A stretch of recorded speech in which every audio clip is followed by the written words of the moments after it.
اوس بل خبره اهمه خبره دا چې انسان نه اختر مانځه کې حرکات وغیرہ لاړو یا تکبیرات لاړل نو سکول پکار دي. یو صورت دا دی چې سړی راغې حرکات کې شامل شو او امام قرات شروع کړی دی، یعنی دنه تکبیرات شوي دي. ټیک شو جی، ځکه چې تکبیرات خو لا اله غیر الله پس دي، دنه تکبیرات شوي دي، نو دی چې څنګه راشي نو دی د زړه کې نیت د اختر د مانځو کې چې د 2 رکعاته واجب د اختر مونځ، الله اکبر دی به لاسونه وتړي، که قرات شروع دی او که شروع نه دی تکبیرات شوي دي نو دی به زر الله اکبر الله اکبر الله اکبر او لاس بوتړي او د امام قرات ته بغوږ کیدي، قرات با رکعات او نور مانځ به د امام سره وکي.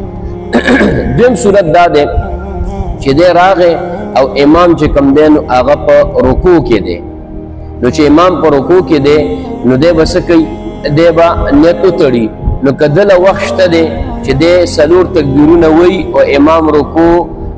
اوږده ده او دی کولی شي نو ودې کي، که نشي کولی نو دی د رکوع ته لاړ شي او رکوع کې به لاسونه په ګوډو باندې ایښي وي او دی به سبحان ربی العظیم په ځای باندې به 4 تکبیرات وایي، الله اکبر الله اکبر الله اکبر 3 تکبیرات به وایي، لاسونه به په ګوډو باندې وي، لاسونه به اوچتای نه ورسره. بل یو صورت دا دی. دریم صورت دا دی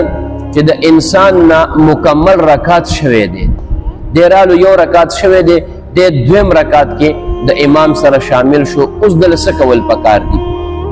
عزتمند دی به راشي او نیت به وتړي، د امام سره به نیت وکړي او بدرېږي. ټیک شو، رکعت شروع دی، امام تکبیرات وکړل، دم وکړل، رکعت وشو. دی چې کله امام سلام وګرځولو دی عبده ورسول پورې ویلې دی سلام به دی نه ګرځئ، دی به ودرېږي، دی به ودرېږي. نو چې کوم زموږ اکثر علماو کومه طریقه لیکلې ده هغه دا ده چې دی ودرېدو نو دی به سبحانک اللهم ووایي، اعوذ بالله بسم الله به ووایي، سوره فاتحه به ووایي، سورت به ووایي او د سورت ویلو نه پس به دی 3 تکبیرات الله اکبر وکړي، یعنی د اول او دویم رکعت دواړه به یو شانتي شي. او بعض علماو دا طریقه هم لیکلې ده چې نه څنګه چې اول رکعت عامه طریقه د مقرنګ هم کولی شي، یعنی د ولا اله غیرک نه پس د 3 تکبیرات وایي خپل رکعت دی پوره کړي.